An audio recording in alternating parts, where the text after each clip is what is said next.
오늘은 장학주일이자 학원 선교 교육 주일이기도 합니다. 물론 사순절 세 번째 주일을 보내고 있습니다. 하지만 우리가 장학주일을 지키는 이유는 단순히 학생들에게 장학금을 전달하기 위해서가 아니라 우리 아이들을 하나님의 은혜와 사랑 안에서 온전한 기독교 교육으로 양육하기 위해서입니다. 그런데 우리의 아이들이 이 사회에서 전인적인 사람으로 성장하기 위해서는 3명의 좋은 스승이 필요합니다. 첫 번째 스승은 가정입니다. 두 번째 스승은 학교입니다. 세 번째 스승은 교회입니다. 우리 자녀들은 가정에서는 인격과 삶을 배워야 하고 학교에서는 지식을 배워야 합니다.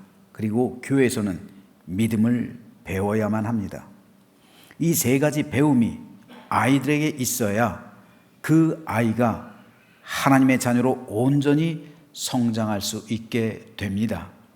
하지만 안타깝게도 현실은 그렇지 않습니다. 가정에서의 교육도 일그러진 곳이 적지 않고 학교에서의 교육은 입시 위주로 되어 있습니다. 교회에서의 교육 또한 제대로 이루어지지 않고 있습니다. 실제로 그리스도인 가정에서도 종교는 자유라는 말이 흘러나옵니다.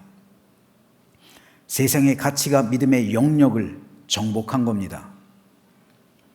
그런데 아이들에게 종교가 자유라고 가르치는 가정에서 과연 학교 교육도 자유라고 가르칠 수 있을까요? 많은 그리스도인들의 가정에서 종교는 너의 자유라고 말하지만 학교 가기 싫으면 가지 말라고 말하지는 않아요. 학교 교육의 자유를 부르짖지는 않습니다. 그런데 왜 학교 가는 것은 자유에 맡기지 않으면서 교회 가는 것은 자유라고 합니까? 바로 거기서부터 우리 아이들의 영혼은 병드는 겁니다. 우리나라는 1948년도 헌법이 제정되면서부터 의무 교육을 실시했어요. 그래서 중학교 때까지는 의무적으로 교육을 받아야만 합니다. 이것은 국민의 자유가 아닙니다. 그것은 교육받을 권리입니다. 마찬가지로 신앙인의 가정 역시 아이들은 믿음으로 교육받을 권리가 있습니다. 그런데 부모가 신앙의 자유라고 아이들에게 말하는 것은 교육받을 권리를 박탈하는 겁니다. 아이들은 미성숙하기 때문에 스스로 결정할 수 있는 권리가 제한됩니다. 그래서 미성년자의 범죄는 형사상 처벌을 받지 않습니다. 그만큼 미숙하다고 인정되기 때문입니다. 따라서 종교의 자유는 신앙으로 양육받아야 할 아이들의 권리를 부모가 나서서 박탈해버리는 겁니다. 이것은 마치 초등학교와 중학교에 가야 할 아이들에게 학교 가는 자유는 너에게 있다라고 가르치는 것과 똑같습니다. 실제로 이렇게 가르치는 부모 없잖아요. 학교 가는 것을 자유에 맡기는 부모 없잖아요. 그런데 왜 교회 가는 것은 자유에 맡길까요? 이것은 아이들에게서 신앙으로 교육받을 권리를 박탈하고 있는 겁니다. 그러므로 기독교 교육의 문제는 가정에서 시작합니다. 지금 우리네 가정에서 부모들이 자녀들한테 학교 숙제 안 해가면 혼내고 학원 안 가면 야단을 치지만 교회 빠진다고 하면 야단 치는 부모가 얼마나 될 것이며 성경 읽지 않고 기도하지 않는다고 자녀를 혼내는 부모가 얼마나 있겠습니까? 하나님께서 부모에게 주신 가장 큰 역할은 자녀를 좋은 대학 보내거나 좋은 직장에 취업하게 하는 것이 아닙니다. 물론 이것들도 아주 소중하고 중요한 부모의 사명 가운데 하나입니다. 하지만 하나님께서 부모에게 주신 가장 큰 사명은 자녀를 하나님의 백성으로 만드는 겁니다. 따라서 영혼의 교육과 신앙 교육은 가정에서부터 반드시 먼저 이루어져야만 합니다. 그 다음이 교회입니다. 특별히 교회에서는 우리 모두가 우리 자녀들을 공동체적으로 양육해야 합니다. 당신 자녀, 내 자녀가 아니라 당신 자녀와 내 자녀로 구별할 것이 아니라 우리 모두의 자녀로 만들어야 합니다. 즉 우리 자녀들 제암교회 공동체적으로 양육해야 한다는 말입니다. 다시 말해서 우리 모두가 우리 교회에 출석하는 아이들의 영혼과 삶을 돌보는 영적인 부모 역할을 감당해야 한다는 말입니다. 이에 대해 바울은 오늘 본문 15절에서 그리스도 안에서 일만 스승이 있으되 아버지는 많지 아니하니 그리스도 예수 안에서 내가 복음으로써 너희를 낳았음이라고 말합니다. 성경에 스승이라는 단어는 총 8번 나옵니다. 구약 성경에 5번, 신약에 3번 사용합니다. 3번 사용되고 있습니다. 특별히 신약 성경에 쓰인 스승이란 말은 모두 사도 바울이 사용하고 있습니다. 그런데 오늘 본문에서의 스승이란 이 단어는 나머지 성경의 7군데에서 사용된 스승과는 다른 단어를 사용하고 있습니다.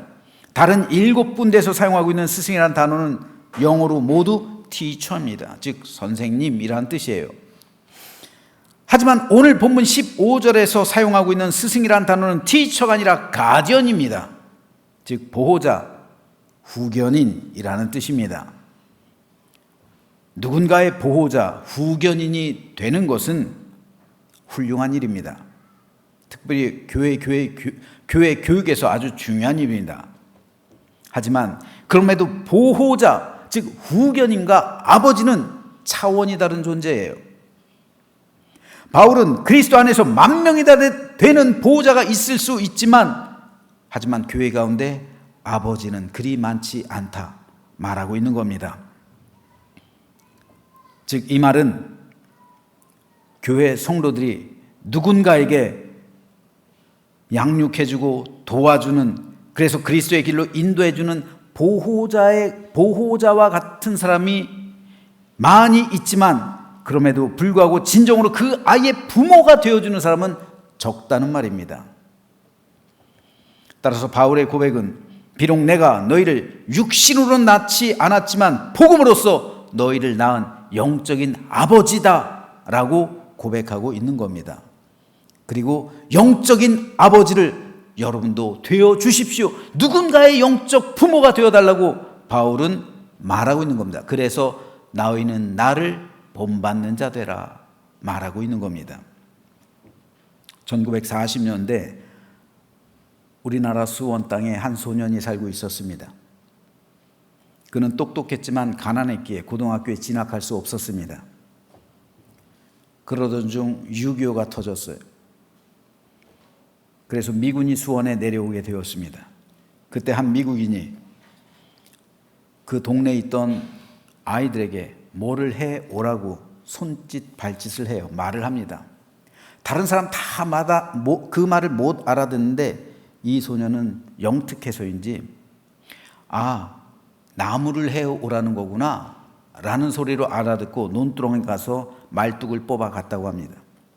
이것을 보고 기특하게 여긴 한 미군이 그 소년을 미군 부대에 하우스보이로 취직시켜 주었다고 합니다. 그 소년은 미국인들에게 빌리라는 이름으로 불렸다고 합니다. 빌리 김. 이 소년은 평소 성실했기 때문에 미군들이 아주 좋아했다고 해요. 그래서 미군들이 경상도 땅까지 밀려 내려갔을 때도 그 소년과 함께 이동했다고 합니다. 이때 그 소년을 평소 주의 깊게 살펴보던 칼 파워스 상사가 이 소년에게 이렇게 말했다고 합니다. 빌리, 미국 가고 싶지 않니? 이 소년은 깜짝 놀랐다고 합니다. 당시 한국인이 미국 가기가 쉬웠겠습니까? 어려웠겠죠. 하지만 이 소년은 칼 파워스 상사에게 뜻밖의 제의를 받은 겁니다. 칼 파워스 상사는 이 소년을 입양하는 셈 치겠다 말했다고 합니다. 이 전쟁 속에서 한 생명이라도 내가 건져내고 싶구나. 너 미국 가서 공부하라. 처음에 이 소년은 그의 말을 의심했다고 합니다. 하지만 칼 파워스 상사는 이 소년을 데리고 미국에 가기 위해서 귀국을 미뤘다고 해요. 당시 미군은 6개월에 한 번씩 귀국 기회를 주었다고 합니다. 그런데 그 귀국 기회를 5번이나 포기했다고 해요. 3년 동안이나 가지 않았다는 거예요. 그가 빨리 귀국하기만을 기다리는 부모님의 바람을 뒤로 한 채 3만 4천 명의 미군이 죽고 미군들 대부분 빨리 고국으로 돌아가려 애쓰던 그때 칼 파워스 상사는 자신에게 할당되는 여비를 아껴서 이 소년이 미국에 갈 여비를 마련해 주기 위해서 무려 3년 동안이나 귀국 기회를 미뤘던 겁니다. 목숨을 건 거죠. 그렇다고 그가 부자였던 것이 아닙니다. 그는 아팔레치아 산맥의 한 탄광촌에서 태어났다고 합니다. 그가 태어난 마을은 학교만 하나 있을 뿐 변변한 가게 하나 없는 고작 10가구 남짓 모여 살던 동네였다고 합니다. 그리고 그가 고등학교를 졸업했을 때 한국전쟁이 일어나게 되었고 가난 때문에 그는 군에 자원한 것이었습니다.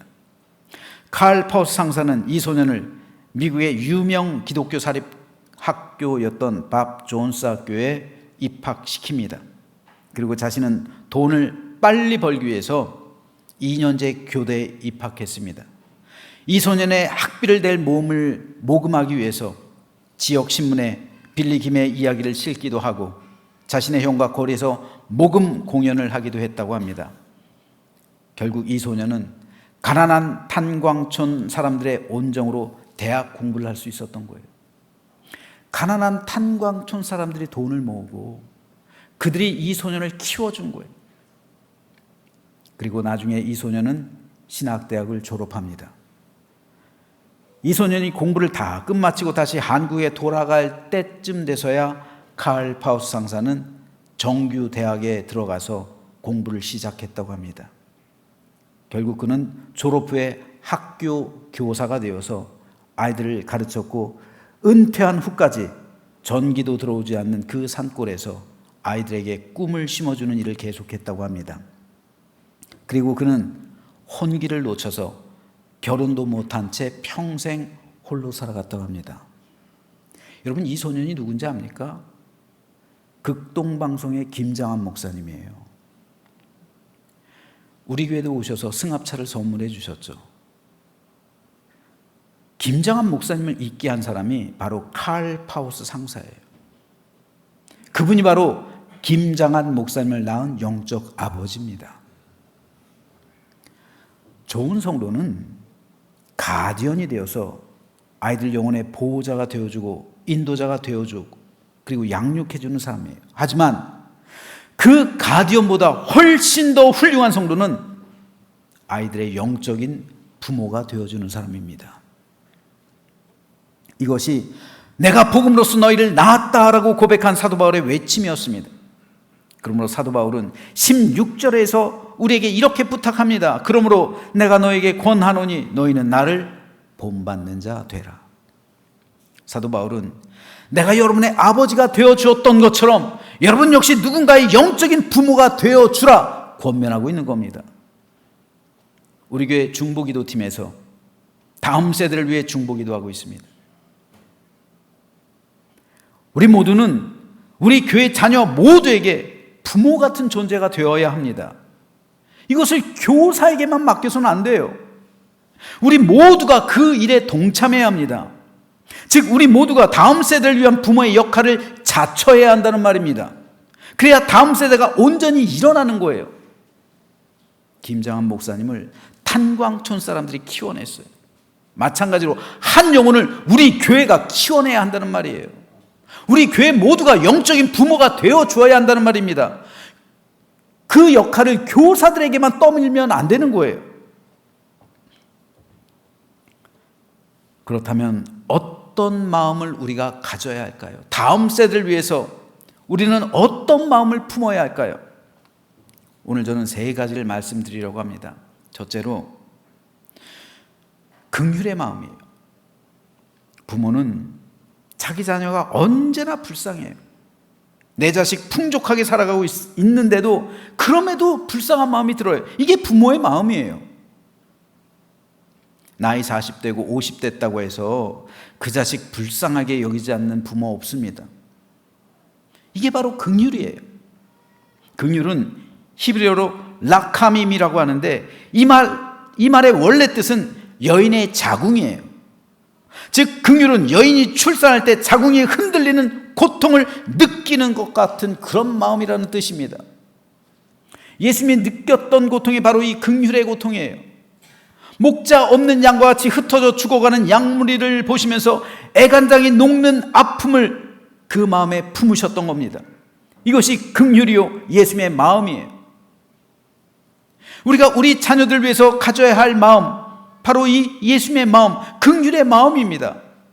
그런데 우리 자녀를 위해선 가져야, 내 자식을 위해선 가져야 하지만 우리 교회 공동체의 자녀들 위해서도 이 마음을 갖고 있느냐는 말이에요. 내 자녀가 아닌 우리 교회에 다니고 있는 다른 아이들, 그 아이들을 위해서도 나는 이 긍휼의 마음을 가지고 있느냐는 거예요. 이 긍휼의 마음을 가지고 있을 때 비로소 아버지의 마음이 되는 거예요. 참된 교회 교육은 바로 이 마음에서 시작됩니다. 저 아이가 울고 있는데 전혀 불쌍하지가 않다면 내 자식이 아니기 때문에 그런 거예요. 내 자식이 울고 있으면 뛰어가는 거예요. 왜 우니? 근데 남의 자식이 울고 있으면 모른 채 하는 거예요. 긍휼의 마음이 없어요. 하지만 교회에서는, 교회 공동체에서는 우리의 아이들은 내 자녀가 아니라 우리 공동체의 자녀가 되어야 되는 거예요. 교회에서는 모두가 하나님의 자녀들이기 때문에 우리가 영적인 부모를 자처해야 합니다. 이것이 예수님 안에 있는 긍휼의 마음이고 하나님 마음에 있는 아버지의 마음이에요. 그러므로 저는 저 여러분 모두가 내 자녀뿐 아니라 우리 교회에 속한 모든 자녀를 우리의 자녀로 여기고 긍휼의 마음으로 그들의 영적인 부모가 되어 주기를 주님의 이름으로 축복합니다. 교회 교육은 한 사람의 힘으로 되는 게 아니에요. 다음 세대는 어느 한 기관의 힘으로 되는 게 아닙니다. 우리 모두의 관심과 사랑으로 되는 거예요. 제가 여러분에게 묻겠습니다. 여러분,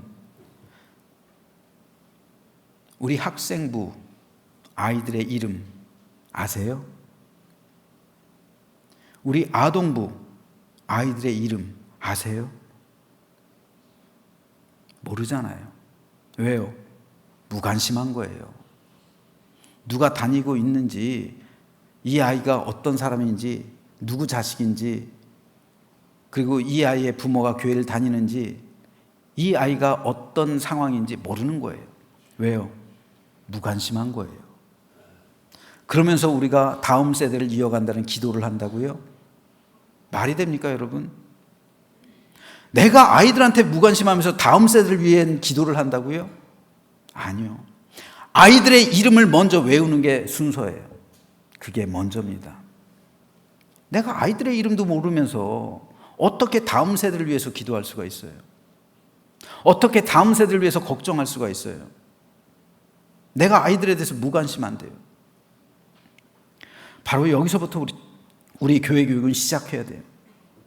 그러므로 우리 교회가 이 교육에 성공해서 다음 세대를 온전히 이어가는 복된 믿음의 계승이 있게 되기를 주님의 이름으로 축복합니다.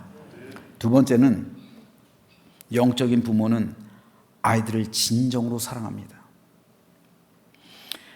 교회에서 참 아이러니컬한 문제가 있어요. 교회만큼 사랑을 강조하는 곳이 없는데 또 교회만큼 사랑을 실천하는 곳도 드물어요. 다른 곳은 아예 사랑을 말 안 해요. 근데 교회는 사랑을 말하잖아요. 근데 실천하지 않아요. 사랑을 강조하는데 사랑하지 않고 용서와 화해를 강조하는데 실질적으로 용서와 화해가 없어요. 겸손을 강조하지만 겸손함이 없고 희생과 헌신을 강조하지만 희생과 헌신이 점차 사라지고 있는 세대 가운데 우리는 살고 있습니다. 교인들의 대화를 한번 들어보세요. 저와 여러분의 말들을 한번 진지하게 되살펴보세요. 사랑하는 말, 우리 말 속에 사랑이 넘치고 있습니까? 은혜와 덕을 끼치는 말을 더 많이 하고 있습니까? 감사와 격려와 용기를 주는 말이 우리 입가에 넘치고 있습니까? 아니면 반대로 남의 험담을 많이 하고 있습니까?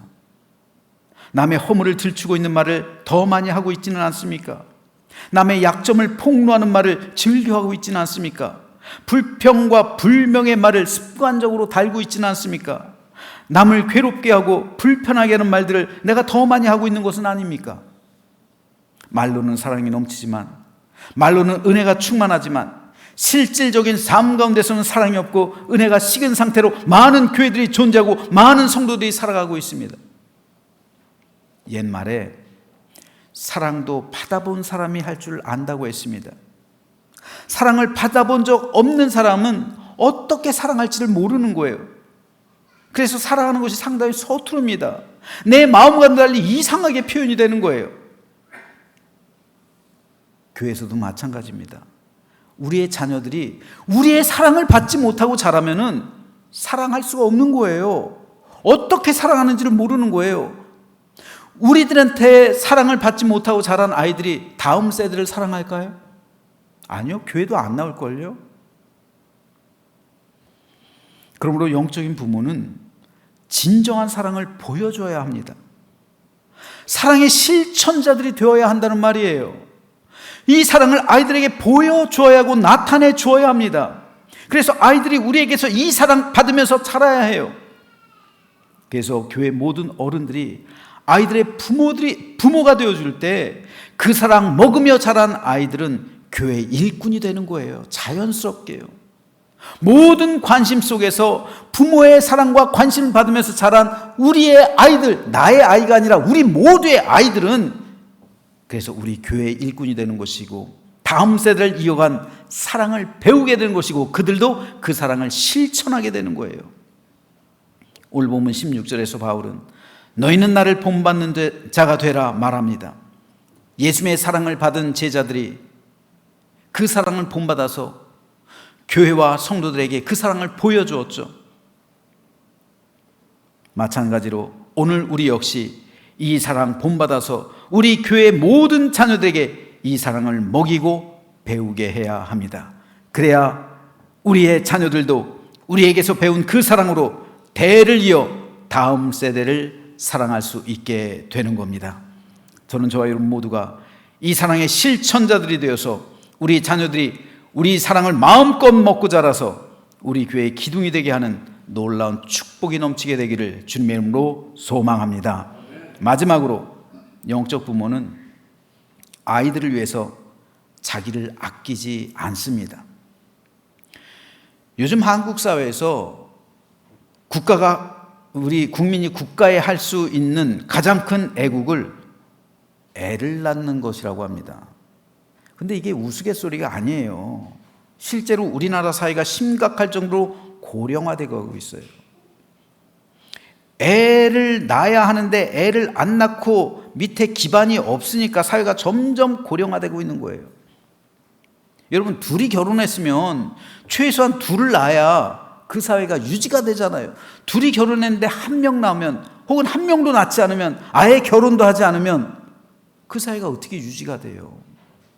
그러니까 자꾸만 외국인들을 우리나라 국민으로 만드는 거죠. 다문화 가정이 되는 거예요. 그러니까 자꾸만 조선족들 데리고 오는 거예요. 자꾸만 동남아 사람들 유입시키는 거예요. 그래서 우리나라 국민으로 만드는 거예요. 그런데 왜 애를 낳지 않을까요? 우리 이걸 물어봐야 되잖아요. 과연 그들이 자신의 삶의 여유를 즐기기 위해서 애를 낳지 않는 걸까요? 물론 그것도 이유가 돼요. 하지만 근본적인 이유를 물어야죠. 도대체 왜 그럼 우리 젊은이들은 애를 낳지 않을까? 지나친 사교육비 때문에 그래요. 여러분, 얼마 전 조사에 의하면 자녀 한 명 키우는데 대학 졸업 때까지 평균 3억이 든다고 그래요. 2명이면 6억이에요. 이거 어떻게 감당해요? 자녀들 때문에 부모들 허리가 헉헉 휘는 거예요. 이거 해외 연수 비용, 결혼 비용 뺀 액수입니다. 여기에다 그 모든 비용을 더하면 3억 뿐이겠어요? 아이 한 명 키우는데 여러분 결혼시키는 데까지 한 4억 정도 든다고 생각해 보세요. 2명이면 8억인데 이 8억을 제대로 쓰지 않으면 어떻게 돼요? 그 아이가 사회에서 뒤처질 것이 뻔하잖아요. 그러니까 아예 안 낳는 거예요. 애 낳아놓고 왜 날 낳았어? 이런 말 듣기 싫어서. 그러니까 안 낳는 거예요. 낳더라도 한 명만 낳는 거예요. 한 명이라도 낳아서 제대로 하자. 그런 거예요, 지금. 이런 상황에서 어떻게 애를 낳을 수가 있어요? 그런데 일단 아이를 낳았으면 우리나라 부모들은 진짜 최선을 다해서 아이를 돌봐요. 우리나라 교육열 유명하잖아요. 자기들 누릴 거 다 포기해요. 아이들 교육비에 다 쏟아붓는 거예요. 에듀푸어란 말 있잖아요. 그죠? 교육, 에듀케이션이요. 에듀푸어. 교육 때문에 가난해진 사람들이란 말이에요. 자녀들 때문에 모든 교육비를 쏟아부어가지고요. 아무리 어렵고 힘들어도 자기 연금보험 붙지 않는 한이 있더라도 부모는 아이 교육을 위해 최우선적으로 행동을 합니다. 그렇게 살아가요. 이게 헌신이에요. 여러분, 우리는 실질적으로 자녀들에게 헌신하고 있어요. 내가 예수님에게 헌신하는 것보다 자녀들에게 헌신하는 게 훨씬 클걸요. 대부분 가정에서는 그럴 거예요. 영적 부모는 이게 나쁘다는 게 아니에요. 대부분 그렇게 살아가고 있고 이거 좋은 겁니다. 그렇게 해야 해요. 그래야 다음 세대를 이어가죠. 하지만 영적 부모는 이렇듯 자녀에게 이 헌신되었던 것처럼 우리 모두의 아이들에게도 헌신할 수 있는 사람이어야 합니다. 자기 자녀를 위해서 시간 내고 돈을 쓰고 몸을 바쳐 헌신하는 것처럼 우리 모든 교회 아이들을 위해서도 그렇게 할 때, 그렇게 헌신할 때 진정한 영적 부모가 되어준다는 말입니다. 그러므로 우리 교회 교육은 이러한 영적 부모가 많아질 때 다음 세대가 든든하게 세워져 가는 거예요. 어떻게 우리 모두의 사랑을 받은 아이들이 잘못될 수가 있어요? 여러분, 우리 부모의 사랑을 받고 자란 아이와 우리 교회 공동체의 사랑을 받고 자란 아이는 달라요. 다른 거예요. 우리 교회 모든 어른들의 관심과 축복과 기도 가운데 우리 모두의 사랑을 받고 자란 아이들은 생각하는 것부터 살아가는 삶이 다른 거예요. 그러므로 교회의 교육은 우리 모든 성도들이 누군가의 우리 교회 모든 아이들의 부모가 되어줄 때 시작되는 겁니다. 여기서 실패하면 다음 세대에 일어나지 않는 거예요. 그러니까 아이들을 교사한테만 맡기지 말라고요. 우리 모두가 다 영적인 부모가 되어줘야 되고 교사는 그것을 효율적으로 잘 관리하는 그러한 가디언이 되어야 되는 거예요. 그러므로 오늘 장학주일을 맞이해서 교회 교육은 우리 모두의 책임이라는 사실을 기억하시길 바랍니다. 그래서 우리 모두가 다음 세대를 위한 영적 부모가 되어서 그들을 하나님 나라의 거룩한 백성이 되게 하고 하나님 나라와 우리 교회와 이 나라 이 민족을 위해 하나님의 도구로 사용되도록 만드는 복된 신앙의 계승을 이루는 우리 모두가 되시기를 주님의 이름으로 축원합니다.